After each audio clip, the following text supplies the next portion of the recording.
Hello, it's Mike here on Nintendo64, and for this video I was very honoured to attend MCM Comic Con London in the XL building in London, England, where I got to sit in and watch an extraordinary panel with the behind the scenes for the cast of Mass Effect. Now, this was absolutely amazing. My sister is a huge fan of Mass Effect, to the point where she had the game on the Wii U and she played it literally to death, so I had to give her my copy.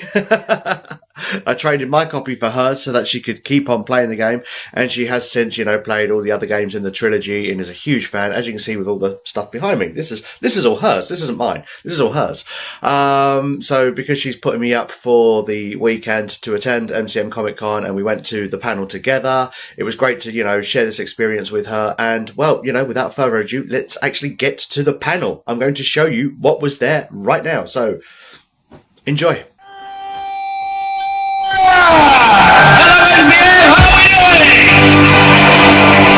I'll be honest with you MCM, I'm losing my voice, but I'm going to push through to be able to say this to you now. Please welcome to the stage, the cast of Mass Effect!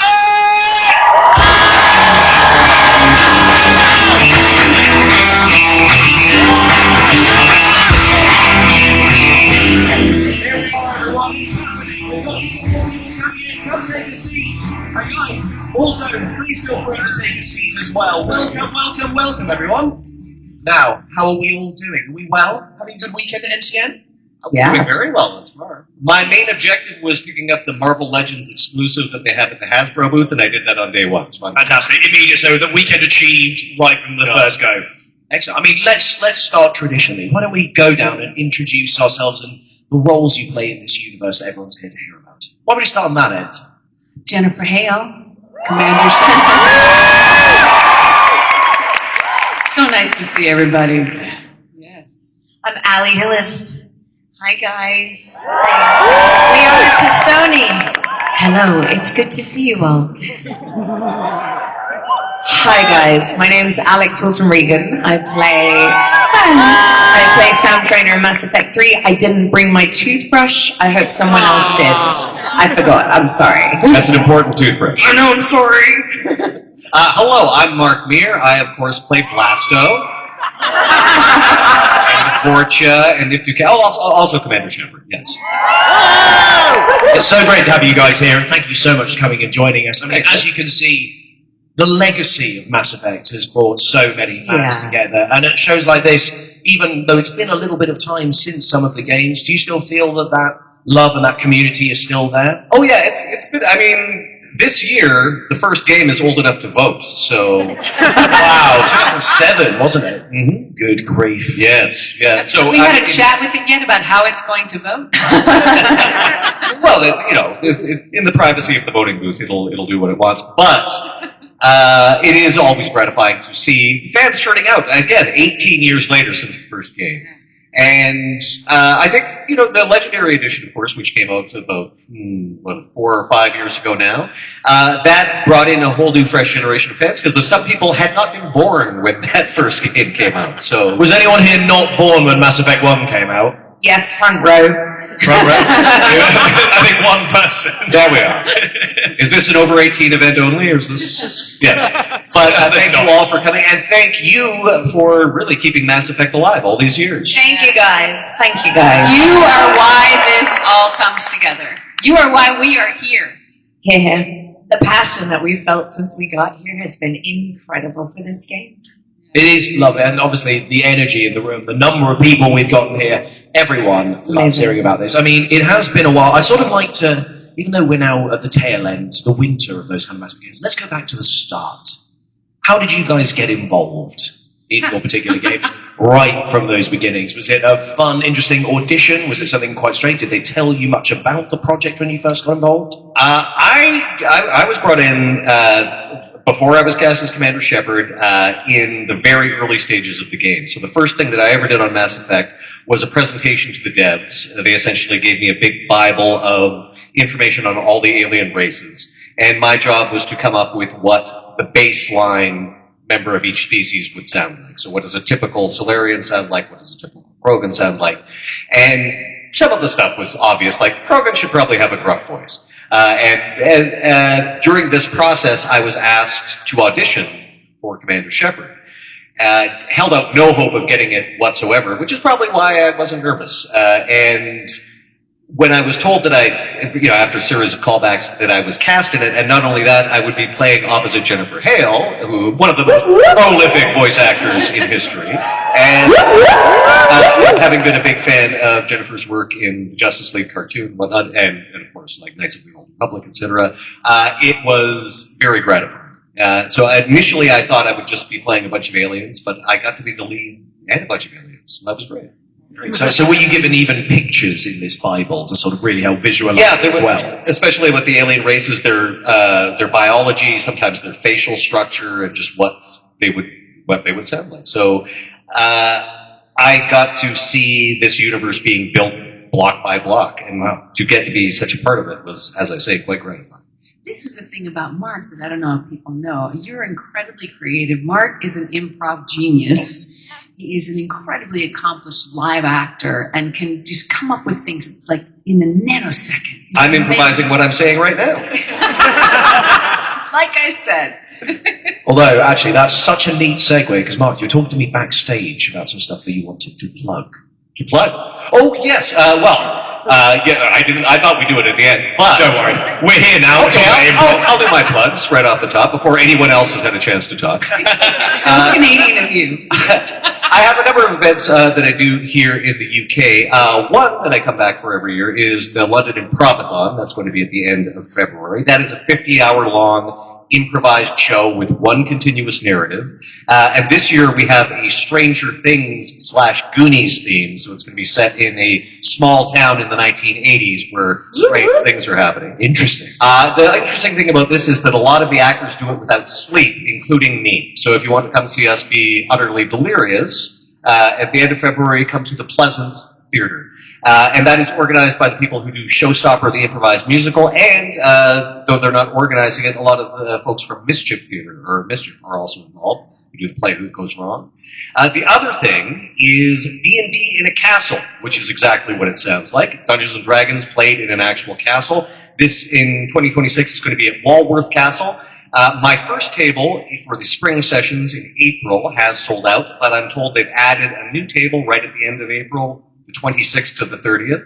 I won't pretend it's an inexpensive event, but if you were looking to splash out and enjoy 5 days of incredible Dungeons & Dragons adventures, please look into D&D in a Castle. Be sure to recommend Mark Meir as your Dungeon Master. Thanks for setting Mark up for that, Mark. Thank you. That was all you.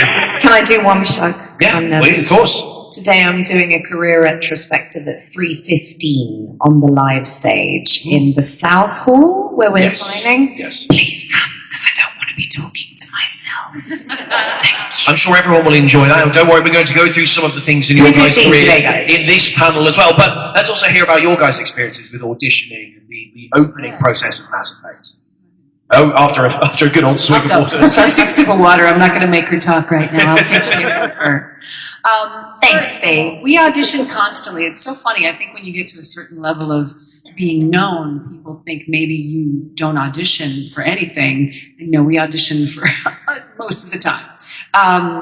This was an audition like any other, and I liked the prototypes because they were Ripley from Aliens, and they were Han Solo, and I gravitated straight to both of those very much. And every now and then a script will come along that will just resonate with you completely, and this one absolutely did.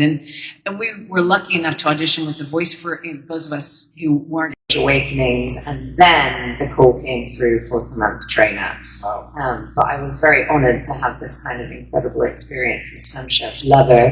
Soz, babe, soz, to leave you in the dust. That's right. You can be a respected co-worker as well. My respected co-worker, my lover. And then Sam Trainer led to Deepest. Thank you. We have some fans in. Actually, speaking of the fans, before I move on to my next question, just can I have the lights up on the audience? If you intend to ask a question in the Q&A in a bit, you raise your hands. Wow. Yeah, it's just so I can gauge how long to yap before I let you guys do the yap. You see? Are you with me? That's okay. Lights back down. Thank you very much. We can keep talking. Oh, sorry, I interrupted a nice photo. Sorry, I'm a tourist, you understand. Okay, so one thing I wanted to ask about is obviously Mass Effect is very famous for all these sort of conversational options and branching narratives and things. As actors and people doing these performances, what were some of the challenges of doing that? Was it a sort of relatively interesting experience compared to some more linear things that you've done? I think one of the things that maybe people don't realize about games specifically, in an animated show, if we were all in the cast, it would be like a radio play. We would be taking turns, right? And under the US, the North American contract, it's a 4-hour session. So you come in and you're part of a 4-hour radio play. When you do a game, it's a 4-hour one-person show. You work out of context, meaning you might do a line from, a third of the way into the story, followed by a line from the end, followed by a line from the beginning, and then when halfway, you just bounce around depending on what the technical needs are. Second thing is we don't get our script ahead of time. They pop in the first Mass Effect, we had a paper script, so we could at least flip ahead and kind of read and get some context and understand the scene a little bit. And the second one, everything was digital. It was all on an iPad and they controlled it. I could not flip ahead. So you would see a line and you would do it, a couple takes, and maybe a little bit of a redirect, and then it goes out to market.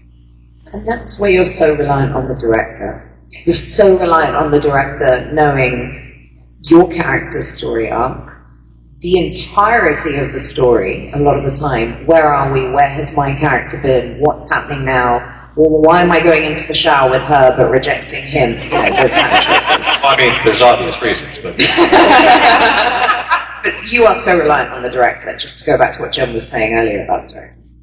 Yeah, and you were really mentioning how much the work they put in. I think things like this are very notable. There's a couple of roles, like a couple of work roles, that I think deserve, everyone deserves a ton of appreciation, and everyone talks to us, right? But for me, we're like the ink in the tip of the pen. We're the part you see, but there's an entire pen, which put hours and days and years into this project, and they deserve so much respect and appreciation, specifically in terms of impacting our performance. The writers, because without writers, we have nothing, and we have, writers make the world go round, right? And we have extraordinary writers on this project. Extraordinary writers. And the other ones are, like you said, the voice directors. Every game, they are just so vital. So what really helped you guys bring this all to life was actually just a great support network from the production team. It's context. I don't play games, I suck at it. And also, somebody made me play Mass Effect for an hour once and it drove me insane. Seriously, because I was really bad at it. But also, like, Mark's the one who knows it deep from the inside out. I'm like, I remember that session. I eat paste. But, when I watched the game, when I played it back, there's so much level of detail that goes in after we record. I'm like, now I want to go back and re-record my line. I do that all the time. All the That's why I time. don't play. Can't stand it. You actually ended up teeing me up again for yet another question. You're very good at this. Have you been reading my script? Very possibly. So, you actually just mentioned this sort of back in the day, when this was a paper script, and obviously the game spanned over many years. I was wondering if you guys who were right there from the start as well, all the way through to Andromeda and things, was there a big change in the process? Did it modernize at all, or was it pretty consistent? Well, just with the paper scripts, I'm sure you guys had the same experience from those that were in the first game. By the end of the week, the recycling bin would be, the pile would be taller than a person. So just by switching over to iPads for subsequent games, we saved at least a few forests, I'm sure. Amen to that. We must have. No, seriously, game scripts. My first game was in the mid-90s that I recorded. And I remember looking at those scripts, and for those of you who remember phone books, they were the size of multiple phone books stacked on top of each other. And these huge binders that they had to track. It was crazy. And flipping pages. Baby. Pages. Yeah, and even in animation, like in animation, I remember the night before you hear thunk in front of your door, sometime the night before, anywhere from 4 p.m. to 10 p.m., and it would be your paper script, the actual script, and then your storyboard. So it was really cool because you could sit down and you could flip through the script and the storyboard, and you get all this physical information about how to inform what your character was doing. It was super fun. But then, trees died. So other than the mutilation of forests, was the recording process pretty much the same? The one thing that I think it was a proprietary thing that BioWare had at the time. It might have been adopted industry-wide since, but they had a system called, the acronym was actually VADER, Vader. but they couldn't call it that. They had to call it Veda because apparently someone owns the copyright on the word Vader. I don't know.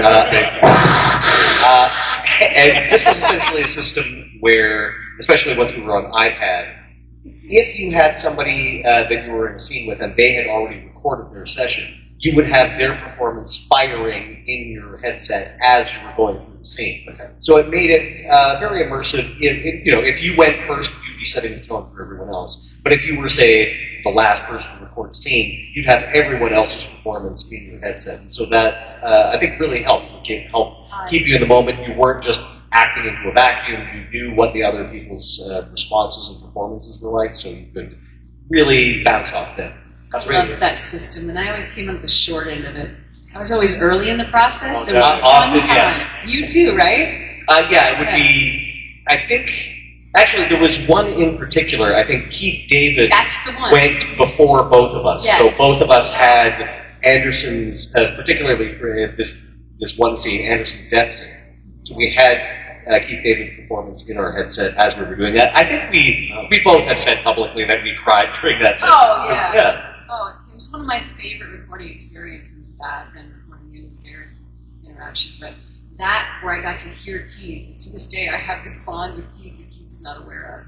Because I was like, hi Keith. I've not met him either, but pick up his new album. It's great. No, seriously. No, he just dropped an album. It's really good. Well, and we were so blessed to have you guys go first. Yeah. Because most of the time in this situation, we record the people with the most dialogue first. So we got to play off you guys. And I know so many times you guys have come to the tables and said, this over all other games or most of the games, we just have such a great and incredible relationship. We feel like we know you guys. We feel like we've really been there. And I think a lot of it has to do with this system called Veda, because we did get to actually hear each other in our headsets and respond honestly, with emotion that would match the emotion of the person that went before us, instead of just all recording, separately. So we were so, lucky, because we got to record and listen to these guys and respond. So I don't envy you guys for having to go first. That's how we do all games. Thank God. That's how all games are done in that void. There's a very rare few that record and cast together. Exactly. Fascinating. It's really amazing to hear these sort of insight into the world for people, because nowadays I think it's becoming a lot more accessible than it was back in the days. It was very much exclusively actors. Nowadays there's a lot more sort of amateur level productions where people are starting to develop into voice acting and things, and maybe at some point they can also step into the world that you guys are in. Jennifer, this is actually something that you've been championing recently. Yes, yeah. It's in the pandemic, it was 2020, and I was really sick and tired of auditioning by myself and recycling my own point of view, because we were all so isolated. And you could go to a coach, and I used to do this regularly. I'd hire a coach, but you got to buy an hour, and I'm like, I cannot believe you needed a coach. No, I'm still sick. I get my head up my own back. Really, babe? Oh God, oh my God. Oh, this is it. Well, there's hope for us all then. No. Well, because you get stale, and I don't. The minute I rest on my laurels, I start to reek. Like, no, that's when you decay. I still go to class. Yeah. Because it's interesting to me. But anyway, I just wanted 10 minutes with someone I trust, and my sister's like, oh. And anyway, she and my sister, myself, and our friend Bill got together, and we created a site called skilledsub.life. And it was kind of great timing, because the industry has blown open, and you can do what we do from anywhere on the globe. And so that's our purpose. Is now we've got classes, and we've got coaching, we've got I didn't write a book about voice acting. My sister gave me these big pieces of paper and multicolored pens, because she knows me. I'm like, oh, cool! And I wrote out everything I know, because I've had careers in non-union small markets before I moved to LA, like corporate videos, all the little stuff you have to do, commercials, games, animation, all of it. I wrote up exactly the steps of how I did it, and Bill, our third partner, who's a programmer, turned it into these program things you guys can just follow. So yeah, and it's a heck of a community. It's just, I love it so much. It's a beautiful community. I have sent so many young actors to Skills Hub. I really have, It's because not life, it's not .com, it's .life. yeah.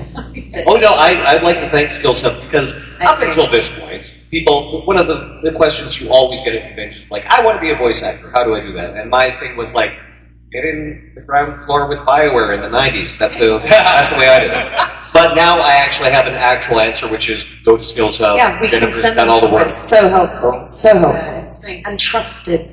It's trusted. because there's so many things out there that are telling you, listen, anybody who's interested, if anybody says to you, you know, give us a couple, you know, $1,000 and or dollars wherever you live, and you know, in a few months you'll have a demo and you'll be working. Don't.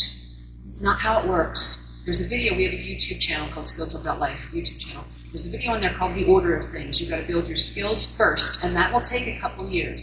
Suck it up, buttercup. That's what we all do. And then after you build your skills for a couple of years, then you need to check them with experts to make sure, am I where I think I am? Okay, I am, great. And then you got to do your demo like on paper first, and then vet that with people, and then drop the cash. Don't waste your money. It's all very good advice. Yeah. And it's really one of those things where you're right, there's a lot of sort of snake oil salesmen in the voice acting world who tell you that actually it's an easier way in. And a lot of people don't realise, this sounds almost a bit esoteric, but the first fundamental part of it is being an actor. It's not just buying a USB microphone and doing anime impressions, which a lot of people are starting to think that it is. It's obviously a great way to warm up and start, and you know everyone should do that, but that's not what makes you the actor. But can that anime impression read an entire book to someone, a small book to a child? Can it be in any situation? It's a great place to start. Yeah. And have you guys, I mean, this is just purely for my own interest, but I'm sure the answer is yes. Have you guys also done commercial voiceover? Oh my God! Such I was Diet Coke. I actually I saw was this when I was researching you, Alex. Bulgari.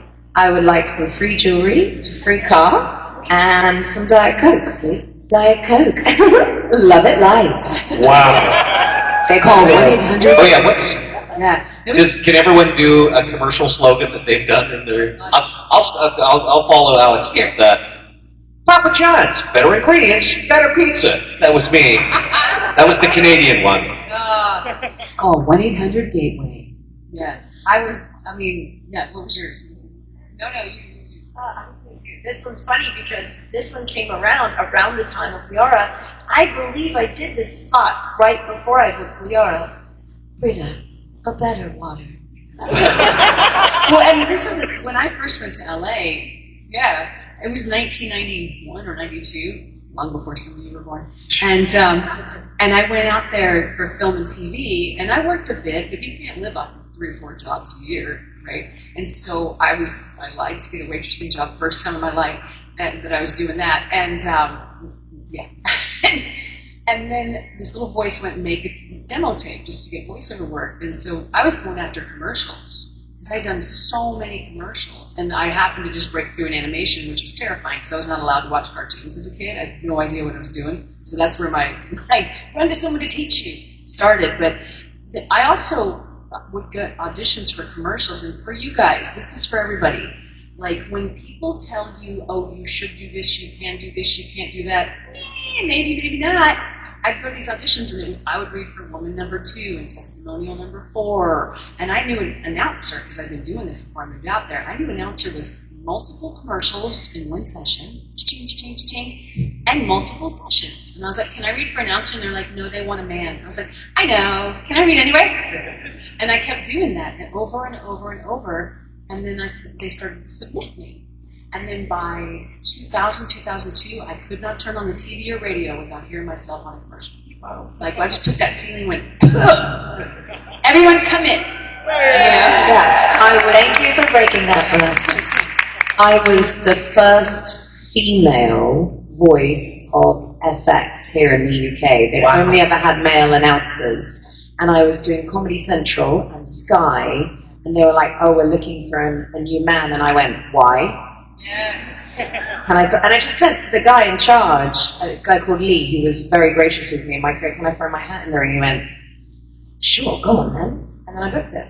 Became the first female voice of FX. And when you said Sky, that is a bit, and also rightly so, because that you can't be just excluding. Coming up next on FX, it's whatever it is. Brilliant. The continuity analysis stuff, fantastic. I mean, it's so interesting. I mean, you're the only other Brit on this current panel with us, but I find that in commercial voiceovers in the UK, if you are an aspiring commercial voiceover artist, there is a melody that once you learn, you'll hear it in every advert. Like, are you paying too much for your car insurance? It's I think once you can get that initial foundation, you can build quite a lot of other stuff. Something also, this is very UK specific, give me 1 second, but something that's very exciting for what we would call like a localized voice in the UK is that's really popular at the moment. So I've got actor friends from Yorkshire or Liverpool or Glasgow, and they're like, oh, I need to get this RP London. I'm like, no, my friend, you do not. This is your time. People are desperate for regional voices. So if you have a regional accent, protect it at all costs, in particular at the moment, because they're really super popular. And if you turn on the radio or the TV, you'll hear it. You'll hear like a soft Yorkshire, you'll hear a Liverpudlian, you'll hear a little Glaswegian man. Now's the time to share. They want authenticity too. So I would say if you're auditioning for the voice actor tangent here, but if you're auditioning, you can give them the musicality that they're looking for, but also do another take for yourself behind that. It's like, what's authentic? What would I like to hear? It's like, yeah, come down tonight. It'll be really fun. And then I would switch it and send that one first because they're listening to hundreds of these things, and what's different is going to pop.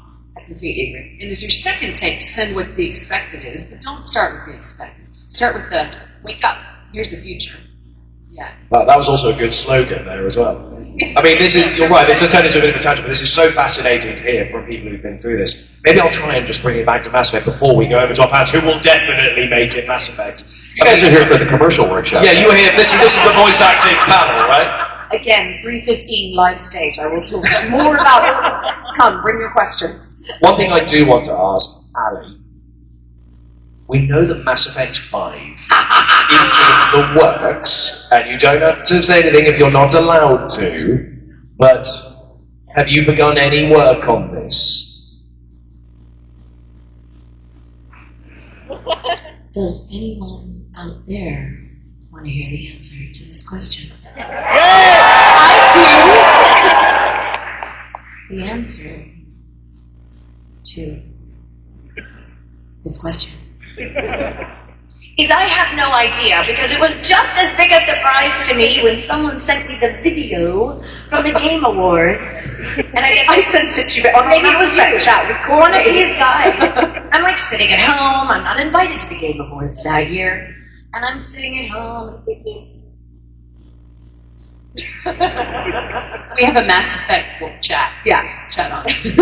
What the flip is that?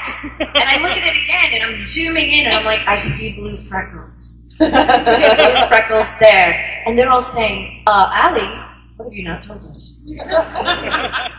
And I'm like, I am sorry, Commander.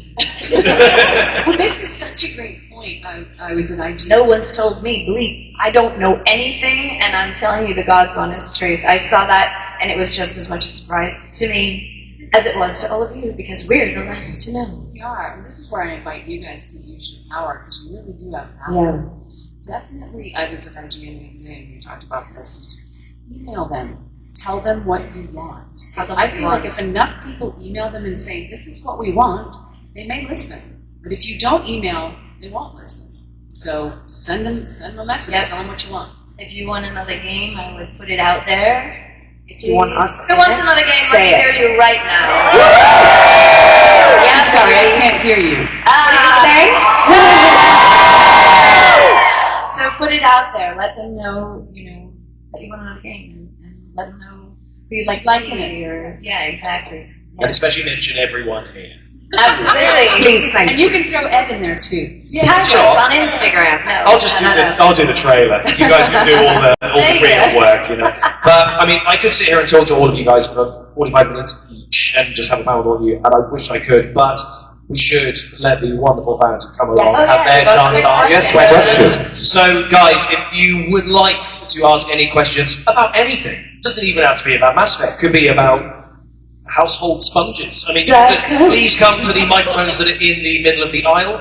And then we Don't will be shy. Someone ask her, don't be shy. Yay! Come on, look at this. so There we many go. people. There we are. So There we are. Oh Now, my goodness. Mark, we're going to go over to you. Yeah. Left or right? Left or right? Left or right? Oh, left. I'll go left. We're going to start left. Hello. What is your name and what is your question? Hi, I'm Izzy, huge fan. I just wanted to know if you guys were Shepherd, would you be Paragon or would you be Renegade? Oh. I will say this, having done playthroughs, when you have a sort of moral choice in games, I always do my evil, quote-unquote, playthrough first, because that way you feel like you're redeeming yourself when you do the good playthrough. If you do it the other way around, you're just being rude to your friends on the second playthrough. Nice. That's a solid strategy I back that. Nice jacket, by the way. Great jacket. Yes, thanks to all of you who are flying the colors. Appreciate it. Thank you very much. We're now going to ping on over to the right-hand side. Hello. What is your name? What is your question? Another jacket. Yeah. So my name's Kieran, and I'm going to follow up on that question. What's your favourite Renegade interruption? I mean, it's hard to beat killing Kai Lane. I mean, that's the one that I don't think even a pure Paragon playthrough, everyone picks that. Other than that, let's see. There's so many pushing people out windows, punching reporters. There are a lot of entertaining Renegade interrupts, and yeah, they're quite tempting when you see that button. Face punch is my Face punch. I like that. I had this written down because it is the one that I found the most popular when I was Oh my god, he's drinking Diet Coke! He's drinking Diet Coke! Diet Coke! Love it light. Sorry. I only bought this because of the voiceover. Sorry. But I was saying it was the punching the reporter with, I've had it with his snide insinuations. Yes, I've had enough of your disingenuous assertions. Disingenuous assertions as well. I should mention that the lady who plays that reporter, April Bannigan, is actually a very good friend of mine. Her brother was the best man at my wedding, so we've known each other for quite a few years. Goodness. So yeah, so there was no actual animosity in those punches, and also a free press is very important. I want to make that very clear. Well, thank you so much for your question, and once again, cool jacket. We're going to come over to the left. Hello, what is your name? What is your question? It's Don, and my question is, would you do Mass Effect as an animated series of films or animated? Yes. Yes. Yes. Yes to all of it. Yeah. Okay, so yes, series. to all of it. I think the question is, do you think it would be better as a series of films or a TV series? I think with we multiple start as the animated series to get all of us back in there. That's where we start. Netflix are like, oh my god, the reception's incredible. It's outdone every other show on the streamer. Then it gets picked up by like Warner Brothers or Apple, or actually Netflix Film Studios. Gets made into a 3-parter of films. Shall we say 6 seasons in a movie? 6 seasons in a movie? Let's do it. 6 seasons in a trilogy. Yes. From Yeah, your it's lips to trilogy. Netflix slate.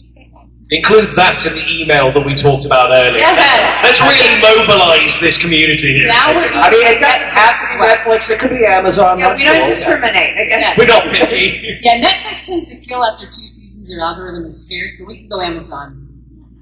Wonderful, thank you so much for that question. We're now going to jump back over to the right-hand side. Hello, what is your name? What is your question? Hi, I'm Alex. I just want to say first of all, you're awesome. Thank you. Thank you. You're awesome. Wow. You remember that?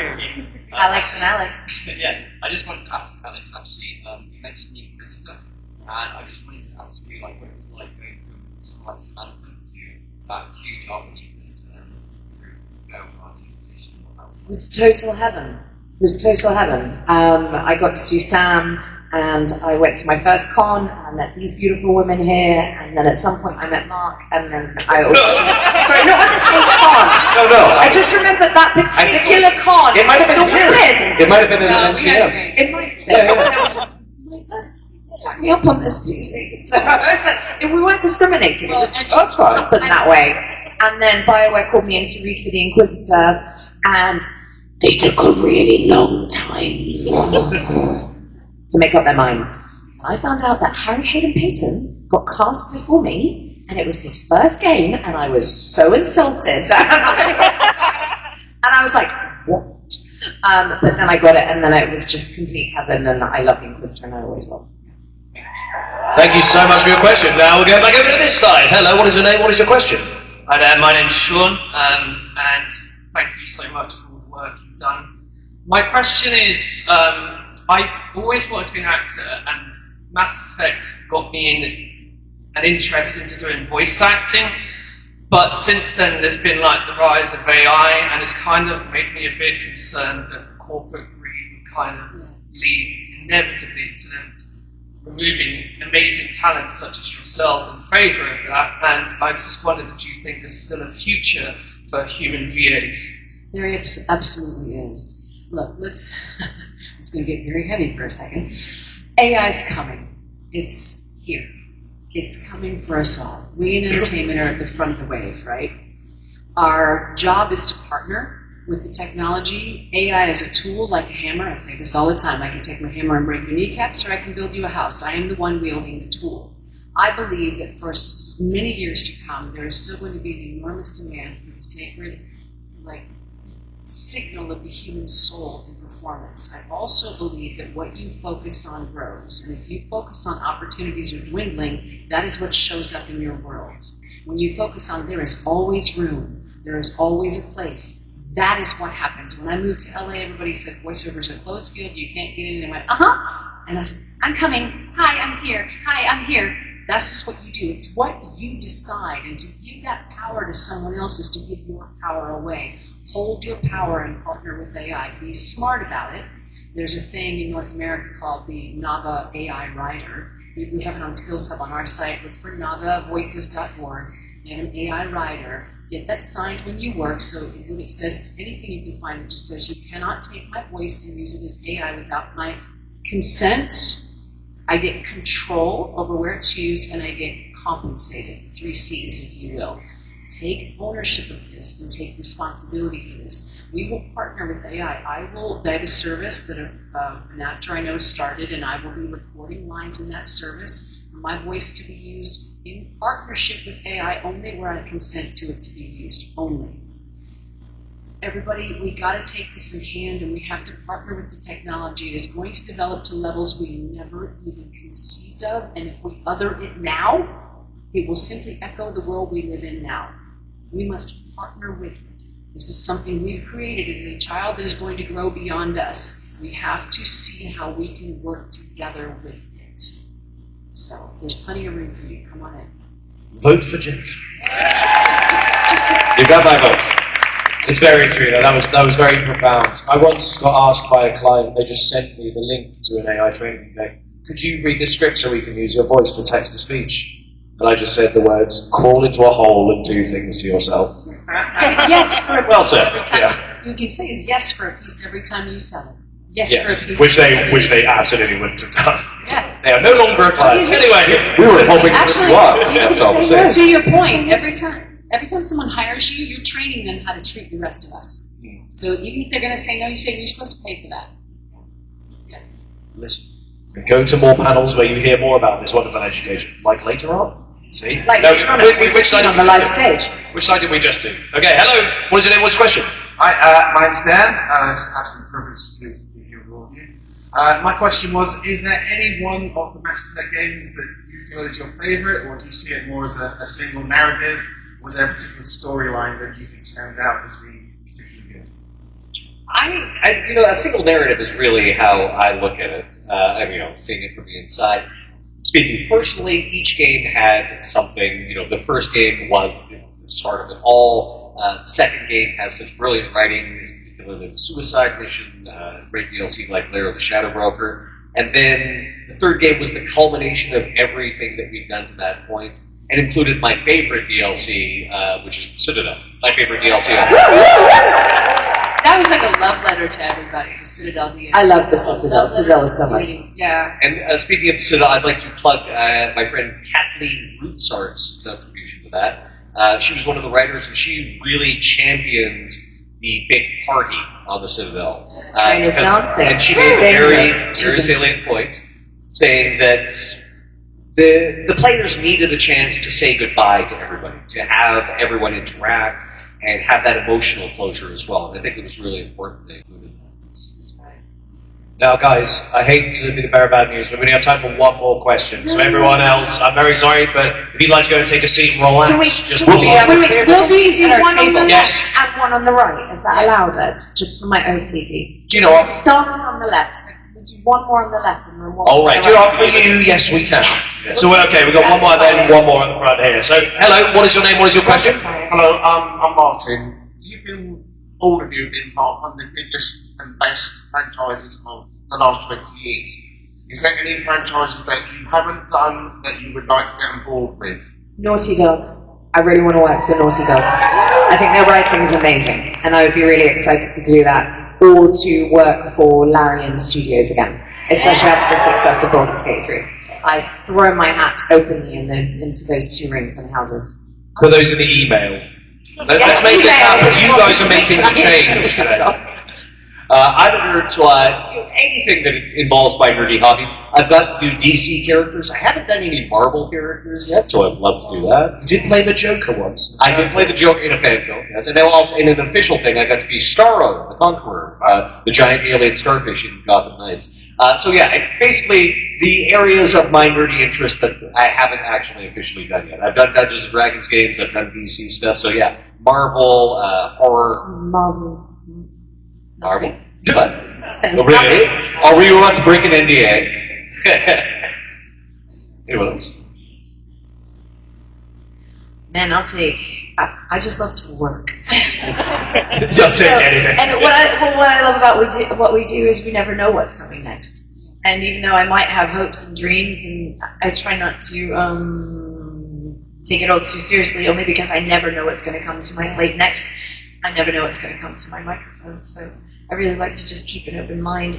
One thing that I think would be cool, I just did a game recently called Date Everything, and I loved it. Right? I'm so glad you guys like it. But I would love to have more games that also have a little bit of levity and comedy to them, because I love comedy. Anyway, putting that out there. I'll do anything. I love it all. I love performance capture so much. I'm excited to do more performance capture, and I'd love a game where I could work with my friends who I love and ride horses and sing. There we go. That's my dream game. In a PCAT stage. Thank you so much for your question. We're going to come to the final question so that so the OCD is satiated. Thank you. I'd like to thank Ed for mentioning my role as the Joker. Check out Gordon, the Batman fan film on YouTube. I put my work in for the research, don't worry. Hello, what is your name? What is your question? I am John, and first of all, Jennifer, your lesson on Friday night was one of the most informative sessions I've ever attended. That was really impressive to be there. And Alex, I appreciate your OCD. we met. You came to my table, didn't you? Yeah, I remember you. Yeah. Okay, so my question is there anything that wasn't explored in the Mass Effect games, whether that's things about your character or things about the universe or in mechanics that you would like to see explored in future Mass Effect related stories, whether that's future games or other formats? Shepard's backstory. Yes, yeah. I mean, I was going to be selfish and just say I'd like to see a trilogy called Whoops, All Fortune. I was a virgin with you in the second D&D game I've ever done. That's right, yes. Yeah. We played something called Omni Blades in the Dark, which was a reskin of Blades in the Dark. Was I Fortune? You were I was Fortune, you were a Solarian. Yes. Okay. Yeah. Just one thing to plug very quickly. Please do. Is that I just produced a series of audiobooks. Wow. With my gorgeous women in it. Jennifer, Ali, Courtney Taylor, Angeli Bimani, all of the Baldur's Gate 3 girls. And we launch on the 4th of November, so please pay very close attention to all of our social media channels. There'll be a lot of cross-pollination between everyone. It's Tiva, T-I-V-A, True Indie Voice Art, and you didn't have to audition for me, did you, my darlings? No. Obviously not. Straight offers, of course, to all of them. Oh, and actually, a nerdy response to one, an actual proper nerdy response, I would love to see them do something with the First Contact. And other people would too, clearly. Yeah. Another thing to include in the email. Yeah, get that email. I know we're out of time, but just in answer to your question, blue babies. Oh, blue baby. Yes. And Blue Wedding. Well, I'm a sucker for the Dragon Age Inquisition wedding in the DLC. Well, thank you so much for your question, and guys, we have overrun, but this was so much fun. Give it up for the amazing cast of Mass Effect. And guys, please, if you haven't had a chance, do go and visit all of their tables. They've been so lovely, so kind, and it's really been a pleasure chatting to them. And having you guys ask your questions. Thank you so much. Do you guys want a picture with? I would like a picture with the audience if we can get the house lights up. Of course, absolutely. We'll do a big, so the lights are up. If you guys want to, we'll do a big cheer. Lovely. Ed, would you do it selfie style, or we'll get the selfie background? style? Absolutely. Oh gosh, Harry, everyone's doing it. We're doing a sort of train of. Make sure we can see you all. Come on, hands up. What's up?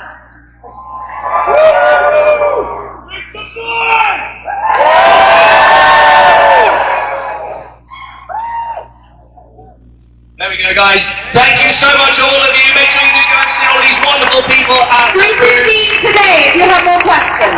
Come along to the live panel with Alex as well on the live stage. It's going to be wonderful. But you've all been amazing. Enjoy the last day here at MCM London. Thank you so much. We'll see all of you very soon. Bye-bye.